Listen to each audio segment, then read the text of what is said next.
Hello, hello, hello. My name is Nicholas Rivas, and I talk about politics and stuff. And today we're going to be talking about a pretty interesting topic: flat earthers and racism. Now, I know it sounds odd, but many conspiracy theories kind of suffer from this, and I'm not trying to label them all together. But there is a lot of racism built into these conspiracy theories.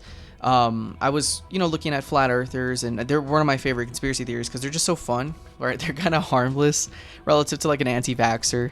But in the case of flat earthers, I noticed there was this kind of built-in racism that nobody was talking about, a lot of dog whistles. And I noticed it with a lot of conspiracies. With the flat earther one, they kept having this other. Why is the flat? Who's keeping us from knowing that the Earth is flat? Like, who's to gain from this?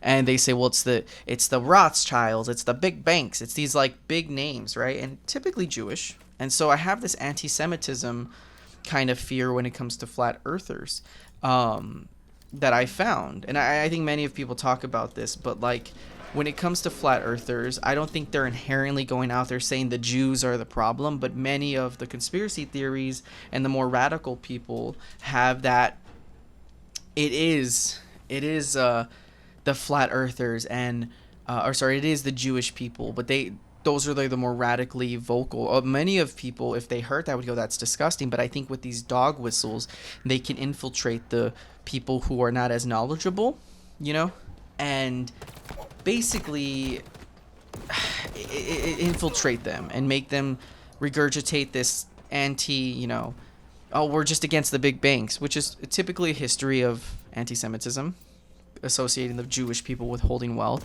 Now, there's nothing wrong with being against the big banks, because I think as someone like me who is more socially and economically left, I have a lot of gripes against the big banks and the basic corporate welfare that I think our government gives to these big entities.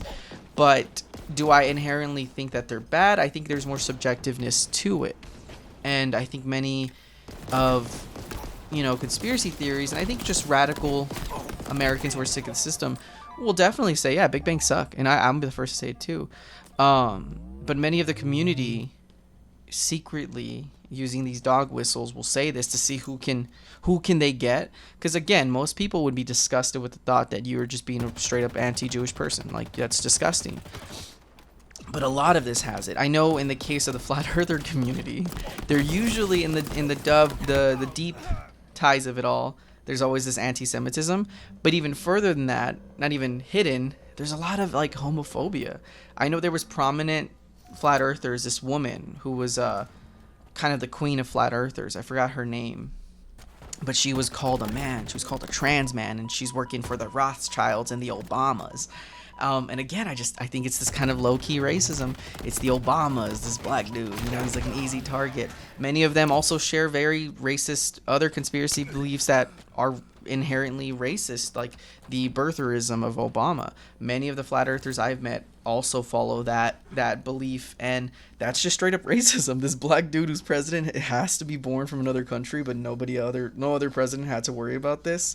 Like, come on. There's this easily built-in racism that we try to address, and many just kind of look at us like, you're crazy. That's not racist. I'm just being subjective and objective and so I just think that it's a lot of ignoring the racism because they're dog whistles, and it's easy to say, I'm not being racist, I was just being a conspiracy theorist about the flat earth. It has nothing to do with race.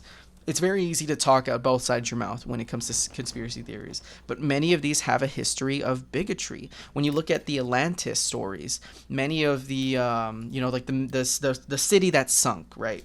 Many neo-Nazis used it as like a white utopia legend, right? Like they said, oh, there was many Nazis, I think not even neo-Nazis, I think it's just Nazis. Many Nazis told folklores of the lost city and how it's a white utopia, and places like Shangri-La and El Dorado, also lost cities of our world. Those are gross, but the utopia is Atlantis, this all white city, and so many of people use this as like a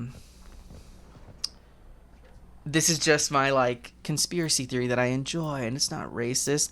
And then the legend gets so passed down, just like flat earth, just like the Atlantis, that people forget that there's bigotry built in it. Like many of our systems in this world. Like, it's people are like, is soap racist? I don't know if you've heard of this, but people started making fun of the, oh my god, everything's racist. Well, is soap racist? And someone will come out and go, actually, yeah, many slaves back in the day had to do this as that for soap. So, you know what I mean? Like, there's always going to be a tie on both ends. People kind of roll their eyes like, you know, it's so bigoted of you not to address the racism within this thing.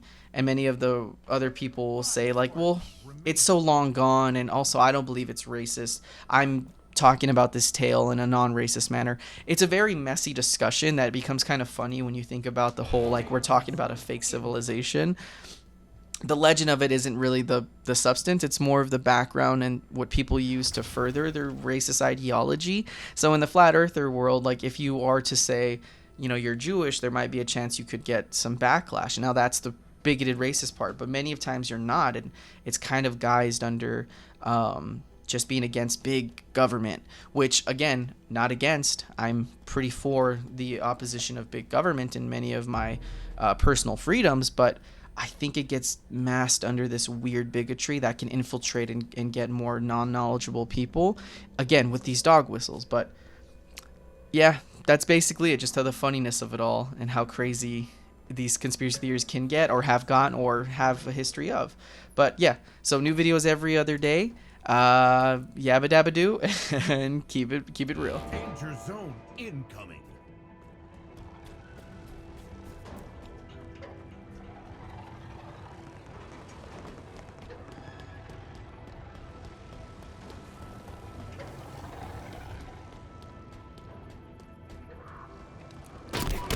Three Spartans remaining.